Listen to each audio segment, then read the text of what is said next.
परितोष। नमस्कार दोस्तों, मैं परितोष कुमार। इस समय मैं एक शूटिंग पर आया हूं गुजरात में, और गुजरात में शूटिंग करते वक्त मेरे एक ऐसे इंसान से बातचीत हुई, और वो इंसान मुझसे मिला। उससे पहले भी कई बार हम लोग एक फिल्म में काम कर चुके हैं। हालांकि इस व्यक्ति के बारे में ये बता दूं कि कोई इसे जाने या ना जाने, लेकिन अनजाने जाने में, क्योंकि मैं रामायण करता हूं और रामायण में एक पात्र निभाता हूं, रावण और दशरथ का।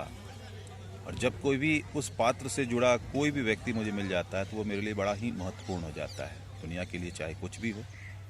तो मैं उस व्यक्ति से आपकी मुलाकात करवाता हूं, और उसके मुख से कुछ रामायण से जुड़े कुछ संवाद आपको सुनाऊंगा।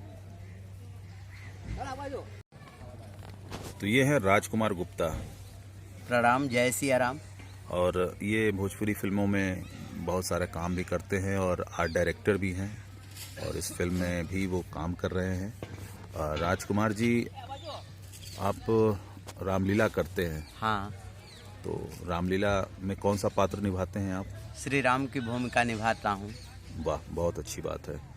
तो आप कुछ संवाद उसके सुना सकते हैं जो कि आपको बहुत अच्छा लगता है, और आपको लगे कि वो कुछ समाज को संदेश भी कुछ देना चाहता हो, ऐसा कोई संवाद हो तो बताइए। बहुत से ऐसे संवाद हैं जो समाज को संदेश ही देते हैं। जैसे कि माता कैकेयी जी ने वरदान मांग लिया था राम जी से, मतलब दशरथ जी से, कि श्री राम जी के लिए 14 वर्षों का वनवास। और ये सुन करके मतलब पहले तो जाते हैं तो पिताजी के पास श्री रामचंद्र जी तो बहुत दुख प्रकट करते हैं कि मेरे पिताजी इतने व्यथित क्यों हैं, व्याकुल क्यों हैं। लेकिन जब माता का प्रसंग सुनते हैं तो उनके हृदय में बहुत ही प्रसन्नता होती है। कहते हैं कि माता कैकेयी से कि हे जननी, वही पुत्र इस संसार में बड़ भागी होता है जो अपने माता पिता के वचनों का पालन करता है, उनकी आज्ञा का पालन करता है, और यही बेटे का सबसे बड़ा धर्म होता है। हे माते, आज मुझे बहुत ही प्रसन्नता हो रही है कि आपने मुझे 14 वर्षों के लिए वन का राज्य मांगा है। हे माते, वन में जाना तो मेरे लिए कल्याणकारी है। वनों में ऋषि मुनियों का मिलन प्रसंग मेरे प्रारब्ध पुण्यों का फल है। यही पिताजी की आज्ञा है, और मैया तुम्हारी सम्मत भी है कि मैं वन को जाऊं। मेरे लिए तो मानो संसार की सारी विभूतियां आज स्वयं चलकर मेरे पास आई है।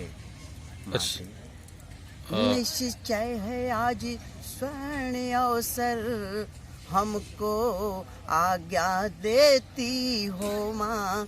है आज हमारा अहो भाग्य, हमसे सेवा लेती हो माँ। हाँ माते, मैं सच्चे मन से कहता हूँ, आज हमें अपार हर्ष हो रहा है कि मेरे भैया भरत को राज तिलक होगा। विधाता आज सब प्रकार से हमारे सम्मुख हैं।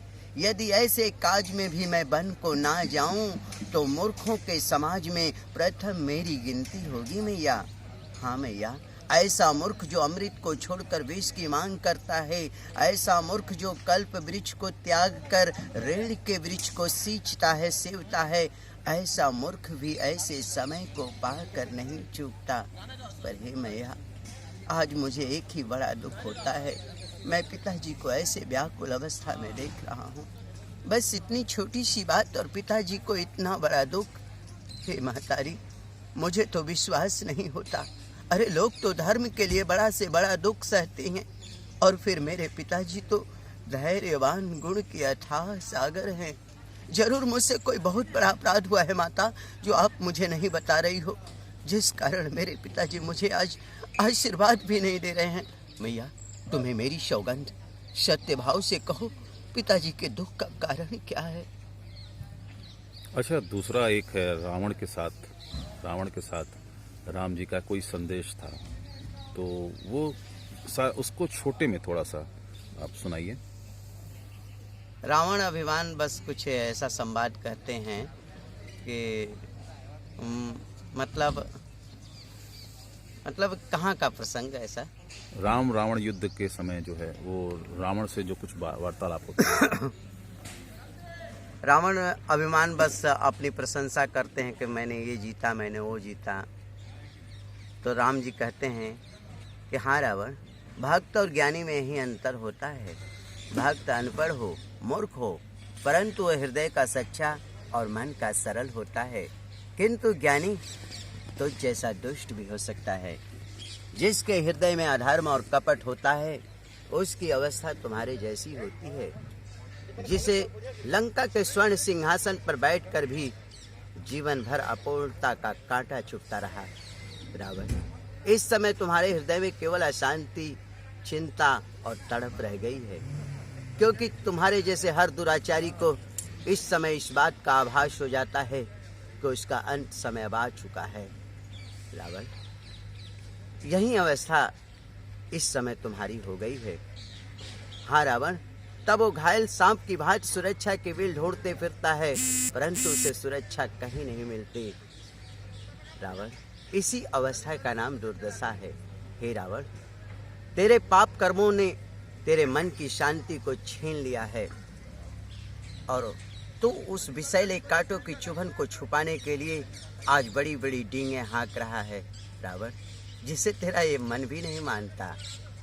रावण, इसी अवस्था का नाम दुर्दशा है। तो आपने राजकुमार गुप्ता जी से राम जी के कुछ प्रसंग सुने। उम्मीद करता हूं कि आपको बहुत ही अच्छा लगा होगा। मुझे तो खैर बहुत अच्छा लगा, क्योंकि मैं रामायण से जुड़ा हुआ हूं और रामायण का कोई भी पात्र होता है वो मुझे लगता है कि मेरा ही प्रिय है। इसी के साथ मैं इस वीडियो को यहीं समाप्त करता हूं। अगर आपको ये वीडियो पसंद आए तो इसे लाइक कीजिएगा, सब्सक्राइब कीजिएगा। धन्यवाद। जय सिया राम। जय श्री राम।